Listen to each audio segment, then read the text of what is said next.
Les grands entretiens de Storia Voce.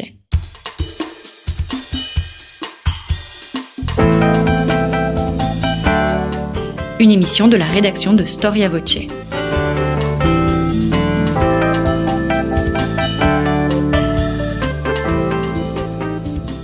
On retrouve Marie-Gwen Carichon. Chers auditeurs, bonjour et bienvenue sur Storia Voce pour une nouvelle émission des grands entretiens.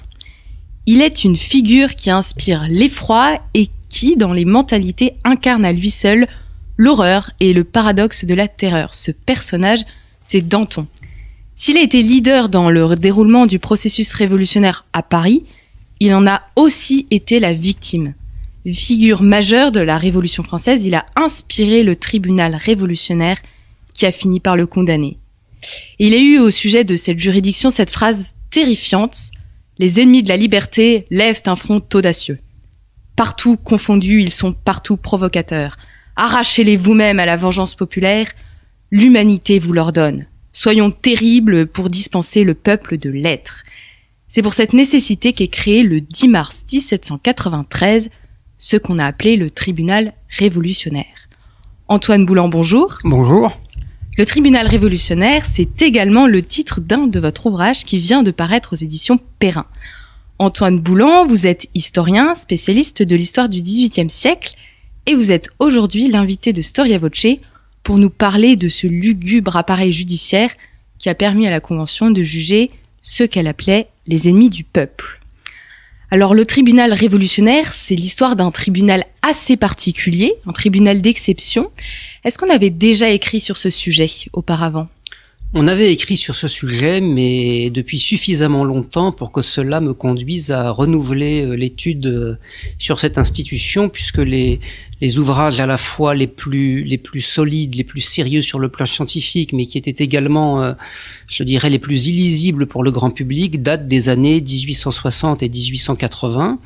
Je pense notamment à ce livre de cet historien qui s'appelait Henri Vallon et qui a écrit 6 tomes dans les années 1885-86 sur le tribunal révolutionnaire, où il a eu la patience et le courage de dépouiller la totalité des dossiers de jugement qui sont conservés aux archives nationales toujours aujourd'hui, et il a fait une analyse succincte de chaque affaire, c'est-à-dire des près de 4000, un peu plus de 4000 personnes qui ont comparu devant le tribunal révolutionnaire entre le mois d'avril 1793 et le mois de juillet 1794, la fin de la terreur, même si le tribunal a continué à siéger après la mort de Robespierre, on en reparlera peut-être, mais il a effectivement analysé les 4000 dossiers de comparution des prévenus, et il en a fait une somme colossale, publiée à la fin du 19e siècle, qui aujourd'hui est encore accessible en ligne sur Gallica, la bibliothèque numérique de la Bibliothèque nationale de France, mais qui, on va dire, n'est pas très accessible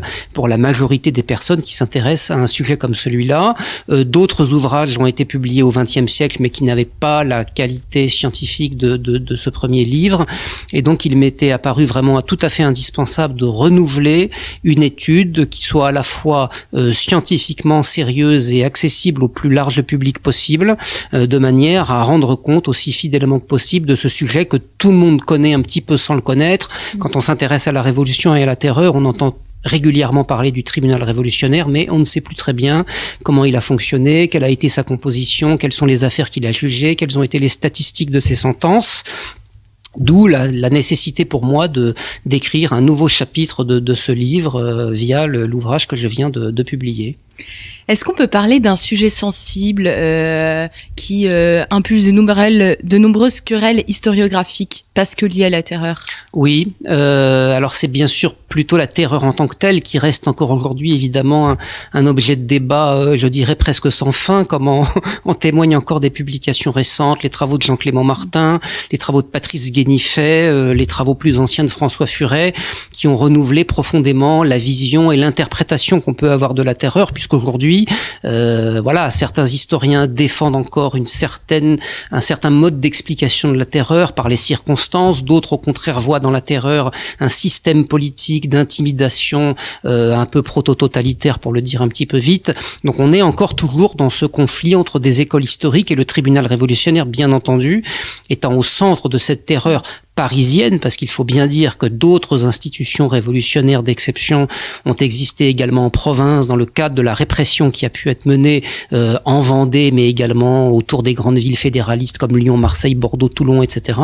Le tribunal n'est qu'un aspect de cette terreur, mais c'est l'aspect le plus emblématique parce qu'on retient le fait qu'il siégeait au cœur de Paris, au palais de justice, au-dessus des cachots de la conciergerie que tout le monde connaît, donc qui stimule un imaginaire très vif dans le grand public, parce qu'on l'associe à la figure de Fouquier-Tinville, son accusateur public, qui est resté pendant très longtemps un repoussoir, qu'il est encore aujourd'hui en grande partie, parce que le tribunal révolutionnaire était un tribunal qui siégeait à quelques centaines de mètres du palais des Tuileries, qui lui-même était le siège de la Convention et du Comité de salut public, et puis parce que, bien sûr, la terreur parisienne reste quand même symboliquement quelque chose de fort. On associe le tribunal aux fameuses charrettes qui traversaient Paris pour conduire les condamnés à mort place de la Révolution ou place du trône.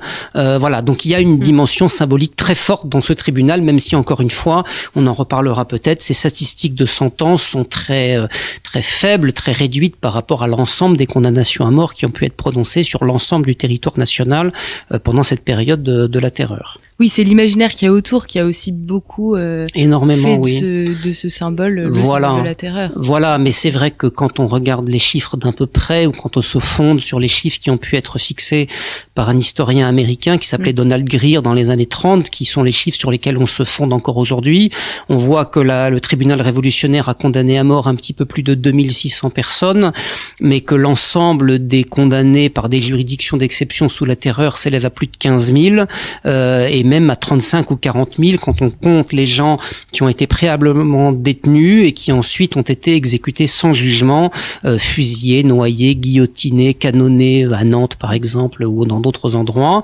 Et on monte aussi carrément à 200, 300 000 lorsqu'on intègre les victimes de la fameuse guerre de Vendée dont vous savez qu'elle a elle aussi suscité des débats passionnés et qui durent encore aujourd'hui.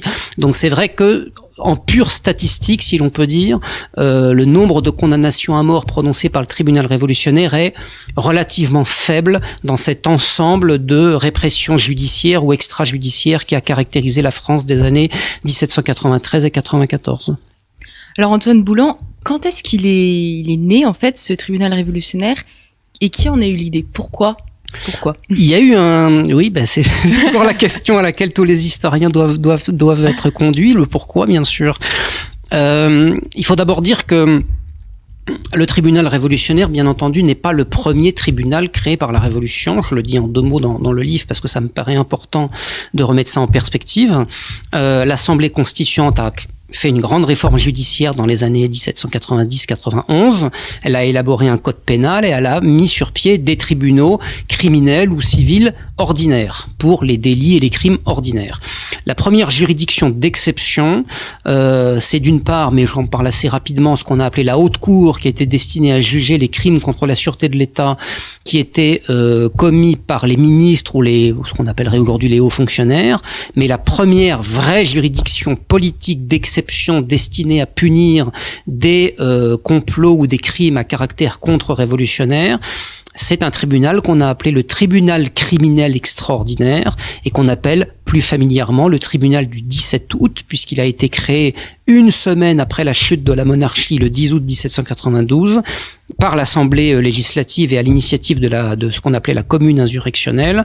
Et donc le 17 août 92, on a mis en place cette première juridiction d'exception qui a condamné à peu près une vingtaine de personnes à la peine de mort, personnes qui étaient soupçonnées d'avoir participé d'une manière ou d'une autre à la fusillade qui avait déclenché plusieurs centaines de morts au moment de la prise du palais des Tuileries le 10 août 1792. C'est-à-dire qu'il y a eu immédiatement un réflexe répressif qui a conduit les militants des sections les plus radicaux et la Commune de Paris à pousser l'Assemblée à créer une juridiction d'exception pour punir ceux qu'on considérait comme les plus coupables de la mort des patriotes qui avaient pris d'assaut le château des Tuileries avant la destitution de Louis XVI, son enfermement au donjon du Temple.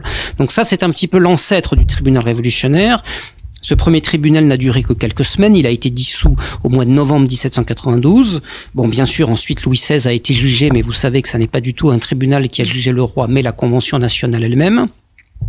Et c'est en mars 1793 qu'est revenue l'idée de créer une juridiction d'exception pour punir les complots et les crimes à caractère contre-révolutionnaire dans un contexte très particulier qui était notamment celui du déclenchement de l'insurrection de la Vendée, puisque les premières émeutes de Vendée se sont déclenchées le jour même où le tribunal a été constitué, le 10 mars 1793, vous l'avez dit, et dans un contexte d'agitation à Paris très important, avec des pillages d'épiceries à l'initiative notamment de Marat, un climat extrêmement tendu.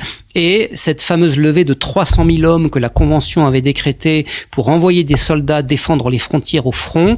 Et à ce moment-là, beaucoup de militants des sections parisiennes ont souhaité que l'on crée cette juridiction d'exception pour, entre guillemets, mettre à l'abri leurs familles et les patriotes qui vivaient à ce moment-là à Paris, au moment où les jeunes hommes étaient, eux, appelés aux frontières pour aller défendre la Révolution. Et donc, c'est dans cette optique que l'on a créé ce tribunal. Il y a eu beaucoup de débats entre les Girondins et les Montagnards, ces deux grands, non pas partis, mais ces deux grands mouvements qui partageaient la Convention à l'époque.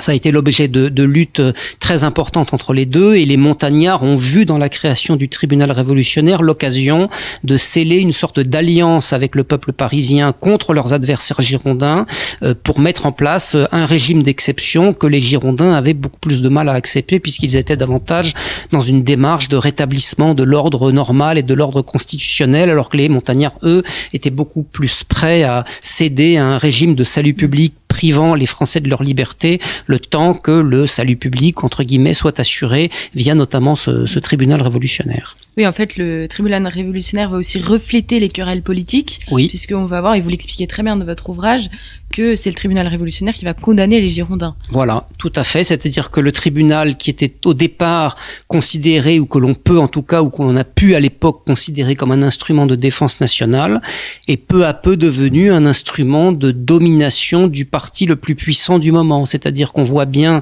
que les statistiques d'abord de condamnation à mort augmentent progressivement tout au long de la Terreur, et ce tribunal devient peu à peu l'instrument du parti au pouvoir contre les ennemis réels ou supposés qui se dressent contre lui. Et on a vu que peu à peu le tribunal révolutionnaire est devenu une institution destinée à éliminer physiquement, politiquement et physiquement les adversaires du gouvernement, puisque d'abord les premiers héros de la révolution des années 89-90 comme Bailly, comme Barnave ont été traduits au tribunal révolutionnaire et condamnés à mort.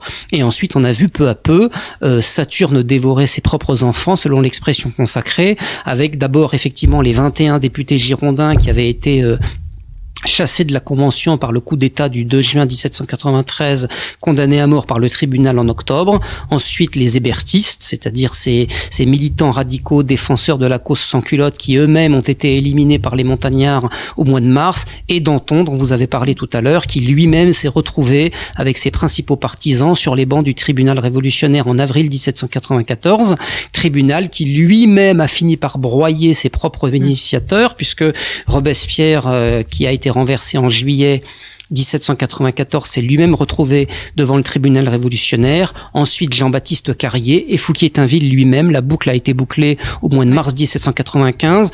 Et on voit bien toute cette logique que Patrice Guénifet en particulier a bien analysée, où l'on voit tous les révolutionnaires de la veille qui deviennent les modérés du lendemain, et cette mécanique qui broie peu à peu les initiateurs d'une révolution qui pousse toujours plus loin sa radicalisation, celui qui étant le plus radical étant celui qui attire toujours à lui la légitimité la plus forte.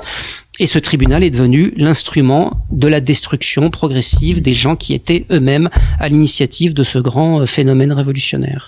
Tribunal que vous considérez comme une machine à tuer, c'est le sous-titre d'un de vos chapitres.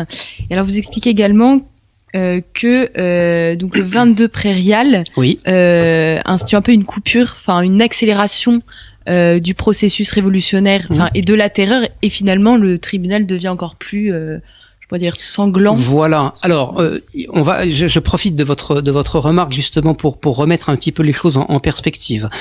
Oui, la machine à tuer est une expression qu'on peut employer à partir du fameux décret de prairial dont je vais vous parler dans une minute.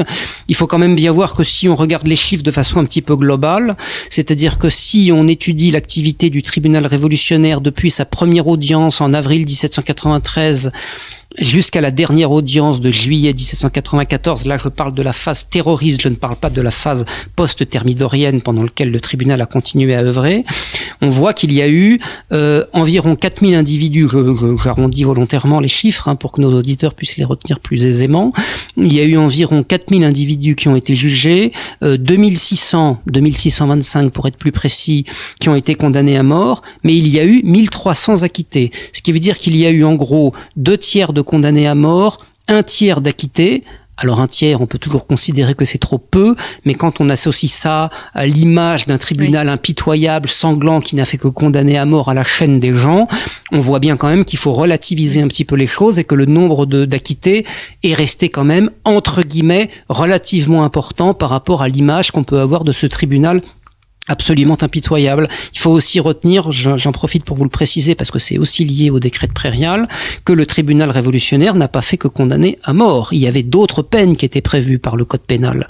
Le tribunal révolutionnaire a condamné à la détention, il a condamné aux travaux forcés, il a condamné à la déportation. Il y a eu donc, si vous voulez, tout un éventail de peines qui ont été prononcées, même si, dans l'immense majorité des cas, la peine prononcée a été une peine capitale. Mais il faut bien voir qu'il y a eu d'autres peines et que les acquittements ont également été quand même assez nombreux, au moins jusqu'à ce fameux décret dont vous parlez. Alors ce décret de Prairial est donc un décret qui a été voté par la Convention le 10 juin 1794, donc 22 Prairial en 2 dans l'ancien calendrier révolutionnaire. Et c'est vrai que quand on parle de Prairial, on pense toujours aux pires horreurs de la terreur. Et de fait, ce décret a été voté alors dans un contexte assez particulier. Là aussi, il y a 2, 3, 4, 5 interprétations différentes pour expliquer la raison pour laquelle le décret de Prairial a été voté. Je n'ai pas trop le temps d'y revenir, sauf si vous me demandez de le développer. Mais c'est vrai que c'est vraiment à partir de ce décret du 10 juin que la terreur parisienne a été la plus forte, puisque il faut préciser que Saint-Just avait fait voter le 16 avril précédent par la Convention un décret qui centralisait à Paris la totalité de la répression judiciaire et qui supprimait en province tous les tribunaux révolutionnaires, commissions révolutionnaires et autres institutions d'exception. Ce qui explique aussi beaucoup l'accroissement de la terreur du mois de juin et du mois de juillet 1794, puisqu'en principe, il n'y avait plus de juridiction en province pour condamner à mort des personnes en dehors de la capitale. Donc évidemment, bien sûr, ça a énormément joué dans l'accélération judiciaire. Et ce qui s'est passé, c'est que du 10 juin 1794 au 27 juin 1794, date du renversement des robespierristes, la terreur au tribunal révolutionnaire s'est considérablement accélérée, puisque dans les 7 semaines que je viens de vous évoquer, il y a eu plus de condamnations à mort que pendant les 14 mois précédents, puisqu'on a atteint un taux de condamnation à mort qui approchait les 80% et un total d'à peu près 1360 personnes condamnées à mort, ce qui était donc plus que pendant les 14 mois précédents. Et en 2 mots, pourquoi? Parce que ce décret de Prairial, qui réformait en profondeur la justice révolutionnaire et le tribunal révolutionnaire, prévoyait, pour le dire vite, une seule peine, la mort. Donc il n'y avait plus de possibilité de condamner les gens à la détention, aux travaux forcés ou à la déportation. C'était ou la mort ou l'acquittement. Il n'y avait pas d'autre alternative. Exactement. Suppression de l'audition des témoins. Donc plus d'audition de témoins, ni à charge, ni surtout à décharge, qui étaient évidemment les témoins que les prévenus réclamaient le plus, et plus de défenseurs. Donc il n'y avait plus de défenseurs pour prononcer des plaidoiries en faveur des accusés. Donc effectivement, c'était une machine à tuer, on peut l'appeler comme ça, puisque la seule alternative était la peine de mort ou l'acquittement, et qu'il n'y avait plus l'audition ni des témoins, ni les plaidoiries des défenseurs. Donc la justice a été considérablement durcie à ce moment-là, d'où cette explosion des condamnations à mort pendant les 7 semaines que je viens de vous évoquer. Alors Antoine Boulin, la personnalité du tribunal révolutionnaire, c'est Antoine Quentin Fouquier-Tinville. Oui. Qui est-ce? Est-ce que vous pourriez préciser à nos auditeurs, dresser un portrait? C'est difficile. Ouais, c'est difficile. C'est difficile parce que c'est un personnage énigmatique que l'on associe effectivement à la terreur. C'était un ancien procureur au Châtelet avant la Révolution. Ça n'était pas un militant révolutionnaire. Fouquier-Tinville n'a pas participé aux grandes journées révolutionnaires. Il n'a pas participé au débat du club des Jacobins ou des Cardeliers. C'était vraiment un fonctionnaire scrupuleux. Et il s'est retrouvé effectivement dans cette institution d'exception, le tribunal révolutionnaire, dont il est devenu la figure figure la plus emblématique, puisque notamment lors de son procès en mars 1795, il lui sera reproché, je cite, d'avoir transformé des délits ordinaires en crimes contre-révolutionnaires. Donc c'est vrai que ce qui a été le plus reproché à Fouquier-Tinville au moment de son procès et de sa condamnation à mort, c'est d'avoir accéléré encore plus une législation révolutionnaire qui était déjà très dure en elle-même, mais il n'a rien fait pour la freiner, et au contraire, il a été un moteur important de la radicalisation de cette justice révolutionnaire au sein de cette institution. Alors il y a beaucoup de témoignages aussi qui disent qu'en fait il était très humain, qu'il voulait ralentir la machine judiciaire, qu'il essayait de protéger certains suspects.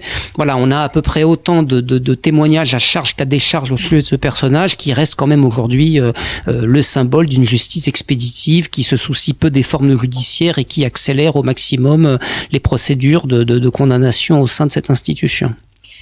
Alors, un tribunal, c'est des juges, des avocats, des condamnés. Est-ce que vous pourriez nous expliquer un peu comment se déroulait une séance, en général assez remarquable par leur rapidité? Voilà, alors oui, alors qu'est-ce qui se passait? Oui, mais alors les formes judiciaires ont été quand même respectées pendant plusieurs mois, et c'est vrai qu'en avril, en mai, en juin 1793, pendant les premiers mois d'existence du tribunal, on a vu les formes respectées, on a vu les avocats se prononcer, les témoins auditionnés, et on a vu des procès durer parfois 2, 3, 4, 5, 10 jours, 15 jours.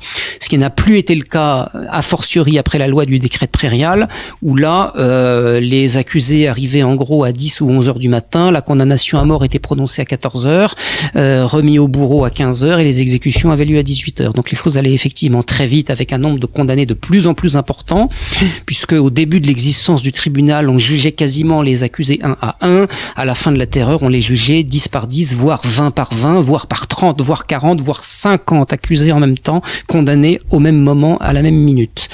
Donc au début, on va parler de l'époque où les formes étaient quand même respectées. Le procès se passait d'une façon, je dirais, assez similaire à un procès d'assises actuel, c'est-à-dire que l'accusé était extrait de sa cellule, arrivait au tribunal libre et sans faire, c'est l'expression consacrée. L'acte d'accusation était lu au condamné, pardonnez-moi, à l'inculpé. Vous voyez, je vais déjà trop vite. À l'inculpé, il y avait l'audition des témoins. Il pourrait y avoir 5 témoins, 10 témoins, 20 témoins, parfois plus, qui venaient donc plaider ou en défaveur ou en faveur de l'accusé, témoins à charge et à décharge. À ce moment-là, l'accusateur public récapitulait l'accusation et l'avocat prononçait sa plaidoirie. Il y avait effectivement des avocats. L'ordre des avocats avait été supprimé par la Révolution, mais il y avait ce qu'on appelait des avocats officieux, c'est-à-dire que chaque personne pouvait venir s'improviser avocat. Dans le cas du tribunal révolutionnaire, quelques grandes figures qui s'étaient déjà distinguées au XVIIIe siècle ont prononcé des plaidoiries au tribunal révolutionnaire. Je pense par exemple à Tronçon du Coudray ou Chauveau-Lagarde, qui ont été les deux grandes figures de la défense des accusés au tribunal révolutionnaire. Et je m'empresse de préciser entre parenthèses que leur intégrité physique n'a jamais été menacée. Après le jugement de Marie-Antoinette, Tronçon du Coudray et Chauveau-Lagarde se sont retrouvés quelques heures dans un cachot de la conciergerie, mais ont été très rapidement libérés, mais il importe quand même de dire que jamais l'intégrité physique des avocats n'a été menacée, et les avocats ont toujours pu plaider, sauf à partir du moment où le décret de Prairial leur a retiré toute possibilité de le faire. Et on peut même dire que dès le mois d'avril-mai, les séances s'accélérant et les plaidoiries étant de plus en plus courtes, il devenait de plus en plus compliqué de respecter les formes judiciaires dont je vous ai parlé. Mais en principe, on a toujours veillé à ce qu'il y ait une comparution dans les règles, la présentation des pièces à charge et à décharge, les plaidoiries des défenseurs, les auditions de témoins. Ensuite, c'était les jurés qui se retiraient, puisqu'il y avait naturellement des jurés qui délibéraient pendant 1 heure, 2 heures, 3 heures, voire davantage sur le cas de l'inculpé. Ensuite, les jurés revenaient, une sonnette annonçait leur retour, comme aujourd'hui, sauf qu'elle n'était pas électrique. Les jurés se prononçaient en faveur de la culpabilité ou de l'innocence de l'accusé, et point très important, il fallait prouver à la fois que l'inculpé avait commis le crime dont on l'accusait ou qu'il en était le complice, mais il fallait déterminer ce qu'on appelait en droit, c'est fondamental, l'intention criminelle. C'est-à-dire qu'il fallait que l'accusé ait commis son crime avec une intention criminelle, ou plus exactement en l'occurrence, une intention contre-révolutionnaire. Il y a des gens qui ont été acquittés parce qu'ils ont eût été convaincu de commettre des crimes ou d'être complice de crimes sans intention contre-révolutionnaire. Ça paraît peut-être un petit peu compliqué à comprendre, mais en droit, c'était quelque chose de tout à fait essentiel. Et à ce moment-là, le président du tribunal, qui était juge lui-même, prononçait la peine, qui était soit une peine de mort, soit une peine de travaux forcés de déportation et de détention, soit l'inculpé était libéré. Il y avait à ce moment-là une ordonnance d'acquis, ce qu'on appelait une ordonnance d'acquis. On en trouve encore aujourd'hui dans les cartons des archives nationales. Et à ce moment-là, l'inculpé était immédiatement libéré. Donc ces formes ont été en gros respectées jusqu'au mois de mars, avril, mai 1794. Mais dès les quelques semaines qui ont précédé le décret de tribunal, on a bien vu une accélération croissante des procédures. Et après le décret de prairial, naturellement, chaque procès ne durait à peine que quelques heures. Et les exécutions se faisaient le jour même, le soir même de la sentence. Vous avez parlé de Marie-Antoinette parce que le tribunal révolutionnaire a vu de nombreuses personnalités être jugées en son sein. Quelles sont les personnalités politiques les plus connues, les plus célèbres? Voilà, donc j'ai consacré un petit chapitre de mon livre à ça parce que je me doutais bien qu'il fallait faire ressurgir sur la scène du tribunal révolutionnaire quelques figures importantes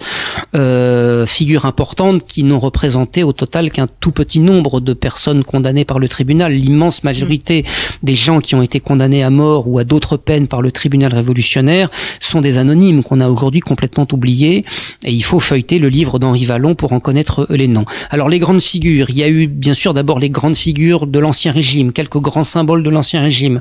Bien sûr Marie-Antoinette qui a été condamnée à mort et exécutée le 16 octobre 1793, Madame Élisabeth, la sœur de Louis XVI, la comtesse du Barry, grande figure de la cour de Versailles et ancienne maîtresse de Louis XV qui vivait toujours sous la Révolution et qui a été également condamnée à mort. Je pense à Charles de Laverdy, qui était un ancien contrôleur général des finances de Louis XV, qui ne nuisait absolument plus à personne, mais qui a vraiment été condamné à mort comme symbole de l'Ancien Régime. Je pense à une figure, personnellement, à laquelle je suis très attaché, qui est ce pauvre chrétien Guillaume Lamoignon de Malesherbes, l'ancien secrétaire de la maison du roi de Louis XVI, qui avait protégé les protestants, protégé l'encyclopédie, et qui a été condamné à mort, notamment pour avoir prononcé un beau discours de défense en faveur de Louis XVI.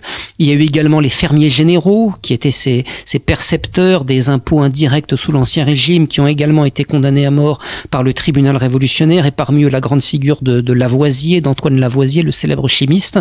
Voilà pour les grandes figures de l'Ancien Régime. Après, il y a les grandes figures de l'Assemblée constituante, je vous en ai parlé tout à l'heure, Jean-Sylvain Bailly par exemple, qui était quand même celui qui avait présidé le grand serment du Jeu de Paume en juin 1789, qui a été condamné à mort par le tribunal. Antoine Barnave, une grande figure de la monarchie constitutionnelle des années 1790-1791. Et puis ensuite, les grandes figures de la révolution jacobine ou montagnarde, donc les Girondins d'abord, toujours considérés quand même au début de la révolution comme les plus à gauche et qui se sont ensuite retrouvés les plus à droite parce que c'est le jeu de pouvoir et le jeu de toute révolution que de déporter vers la droite ses ennemis au fur et à mesure que les révolutions avancent, avec des grandes figures qu'on a un petit peu oubliées mais qui sont très importantes comme Jean-Pierre Brissot, comme Vergniaud, comme Jean Sonnet, comme Barbaroux, qui sont des députés très importants de cette époque-là, et des gens qui avaient également des sympathies pour les Girondins. Je pense à deux femmes qui ont laissé un nom encore aujourd'hui auquel on pense, c'est Olympe de Gouges et Madame Roland. Ô liberté que de crimes on commet en son nom, aurait-elle dit sur l'échafaud avant d'être exécutée. Alors il y a les Girondins, ensuite il y a certains grands généraux aussi qu'on a un petit peu oubliés mais qui étaient des figures importantes, qui ont contribué aux victoires républicaines. Je pense à Custine, je pense à Houchard, qu'on connaît peu aujourd'hui mais qui sont des généraux qui ont été condamnés à mort parce qu'on considérait qu'ils n'adhéraient plus à la stratégie ou à la tactique définie par les révolutionnaires et qui s'étaient entachés de quelques défaites qu'on ne leur a pas pardonné. Et puis Hébert, Danton, Robespierre, toutes ces grandes figures de la Révolution qui ont fini par se retrouver eux-mêmes devant le tribunal qu'ils avaient créé. Est-ce que le tribunal révolutionnaire avait défini l'acte contre-révolutionnaire où tout pouvait être interprété Mais c'est la question fondamentale et je vous remercie de me l'avoir posée. D'abord, il faut bien préciser que le tribunal révolutionnaire n'était pas naturellement un organe de législation. Ça n'était pas au tribunal révolutionnaire de définir les crimes ou les délits qui étaient susceptibles d'être punis. Le tribunal, c'est une juridiction judiciaire qui est là pour appliquer des peines conformément à une législation votée par l'Assemblée nationale ou par la Convention nationale. Ça, c'est très important. Ce n'est pas Fouquier-Tinville. Il l'a d'ailleurs dit lui-même lors de son procès. Il a dit, mais c'est pas moi qui faisais les lois. Moi, j'étais là. Voilà. D'ailleurs, il ne les a même pas appliquées. Il a requis des peines. Fouquier-Tinville n'a pas prononcé les condamnations à mort. Ça, c'est la responsabilité des juges. L'accusateur public, c'était en gros l'avocat général, le procureur d'aujourd'hui. Il était là pour dire, moi, je pense que telle peine doit être appliquée à la personne que nous avons devant nous. Mais c'est pas lui qui supportait la responsabilité de la peine prononcée. C'était les juges et c'était le président du tribunal. Donc ça, c'est important. Donc il y avait une législation révolutionnaire. Il y avait d'abord un code pénal qui a été donc institué en 1791 et qui punissait notamment de mort les complots contre l'État et les intelligences avec l'ennemi. Mais le code pénal ne précisait que cela. Donc après, c'était Fouquier-Tinville, quand il examinait les dossiers d'instruction, qui interprétait à sa manière la législation. Ça, par contre, c'est vrai.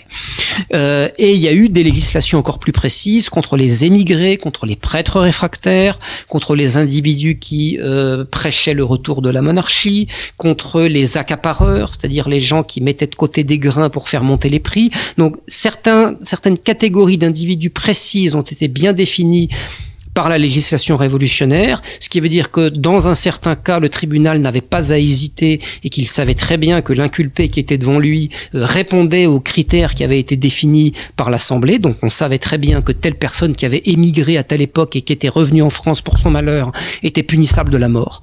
Donc il n'y avait aucune ambiguïté sur le sujet.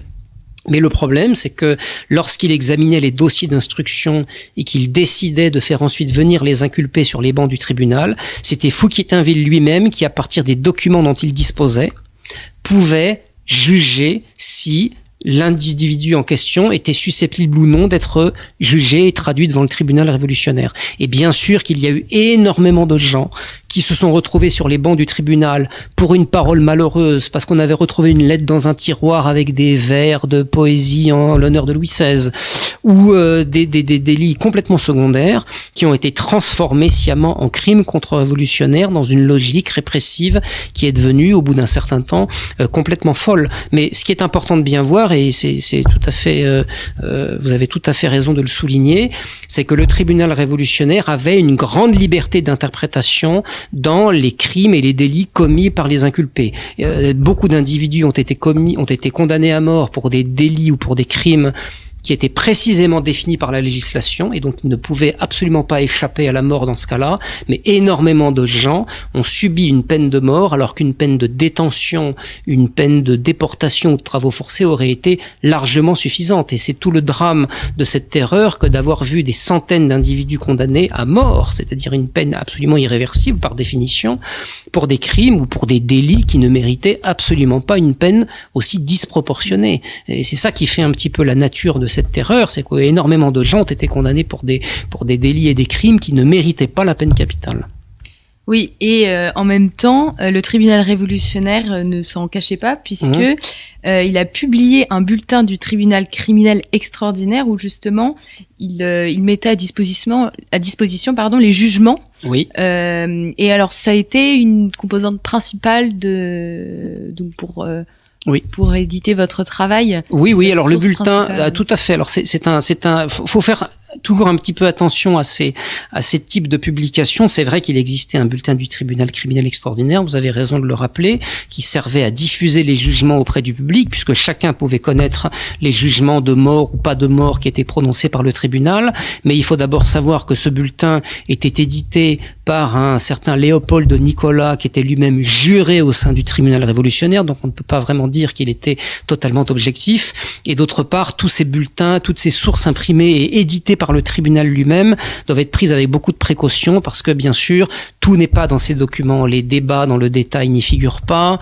les peines y sont, mais on n'a pas le détail forcément de toutes les délibérations qui ont pu avoir lieu au sein du tribunal à travers ce bulletin. En revanche, il existe aux archives Archives nationales à Pierrefitte-sur-Seine dans la série W, tous les dossiers d'instruction et de jugement qui sont toujours conservés, avec les procès-verbaux préimprimés qui étaient remplis à la main au moment du procès, et avec le texte du jugement qui a été rédigé après la condamnation de l'individu et signé par les différentes parties en présence. Mais ce bulletin, oui, est un outil pour connaître l'activité du tribunal, mais il faut quand même le considérer avec une certaine prudence parce qu'il est produit par les acteurs eux-mêmes de la répression et donc il est un petit peu pipé ce document en quelque sorte. Oui, vous parlez dans votre introduction d'omission volontaire et de contre-vérité historique. Oui.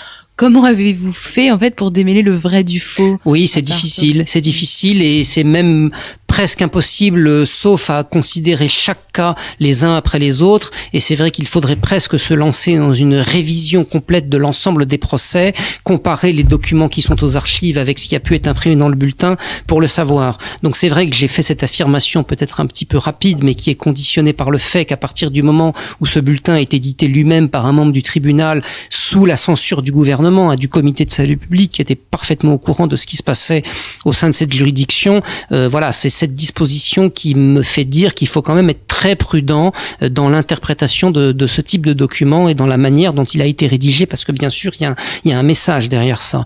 Mais si on veut vraiment savoir le plus objectivement possible ce qui a pu se passer, il faut retourner aux archives, dans les procès-verbaux des audiences, et même à ce prix-là, il est très compliqué de savoir aujourd'hui selon quels critères précis tel ou tel individu a été accusé, parce qu'il faudrait reprendre chaque procès de A à Z, du moindre individu, reprendre le dossier d'instruction, relire les lettres de dénonciation qui ont pu être rédigées sur tel ou tel individu à telle ou telle époque, et c'est une tâche qui est aujourd'hui quasiment impossible. Même Henri Vallon, avec les 6 volumes qu'il a publiés, n'a pas été en mesure de le faire. Il a pu retranscrire aussi fidèlement que possible la manière dont les débats se sont déroulés, mais savoir aujourd'hui si monsieur untel ou madame untel était réellement coupable de ce qui lui était reproché, je dirais aujourd'hui que c'est presque une mission impossible. On ne peut pas reconstituer depuis le départ chaque jugement et chaque procès, c'est très difficile. On peut ressortir les dossiers du procès et de l'instruction, comparer les pièces de l'instruction avec le jugement qui a été finalement rendu. Il faudrait multiplier ça quasiment par 4000, puisqu'il y a eu pratiquement 4000 jugements individuels, donc c'est une tâche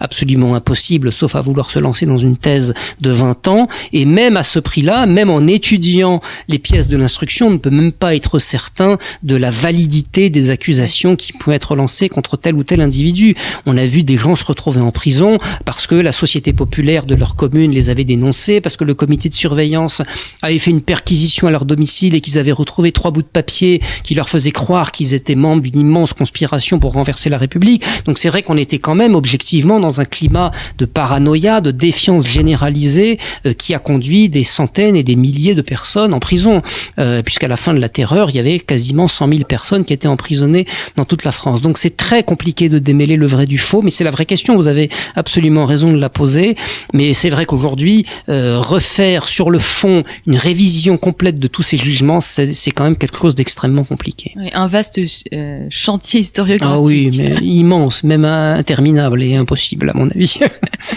Une dernière question, Antoine Boulan. Pourquoi la fin du tribunal révolutionnaire ? Alors le tribunal n'a pas été supprimé tout de suite, c'est-à-dire que on pourrait s'imaginer que Robespierre ayant été renversé, la terreur ayant été entre guillemets abolie, même si la terreur n'a jamais été officiellement abolie, et on peut même dire qu'elle n'a jamais été officiellement instaurée, c'est un état de fait, on peut penser que le tribunal révolutionnaire était immédiatement condamné à disparaître en même temps que la terreur. Ça n'a pas été le cas, puisque le tribunal révolutionnaire a, si j'ose dire, survécu quasiment 1 an à la terreur, à la mort de Robespierre, parce que supprimer le tribunal révolutionnaire immédiatement, ça aurait voulu dire qu'on revenait tout de suite et trop rapidement sur les mesures de salut public dont on considérait qu'elles avaient quand même sauvé la République, c'est-à-dire que on ne pouvait pas du jour au lendemain mettre un terme à toutes ces institutions judiciaires, révolutionnaires d'exception qui avaient été mises en place pendant plus d'1 an ou 1 an et demi. L'opinion publique ne l'aurait pas compris, c'est-à-dire qu'il y avait une grosse demande de l'opinion pour mettre fin à la terreur, Mais il y avait aussi une demande de ne pas mettre fin à tout ce qui avait participé d'une manière ou d'une autre à la défense du territoire contre les ennemis de l'extérieur et de l'intérieur. Donc le tribunal a duré quand même pendant un certain temps, d'autant que les conventionnels qui avaient renversé Robespierre ont vu dans le tribunal révolutionnaire l'opportunité justement de juger ceux qui avaient été les artisans de cette terreur dont on ne voulait plus.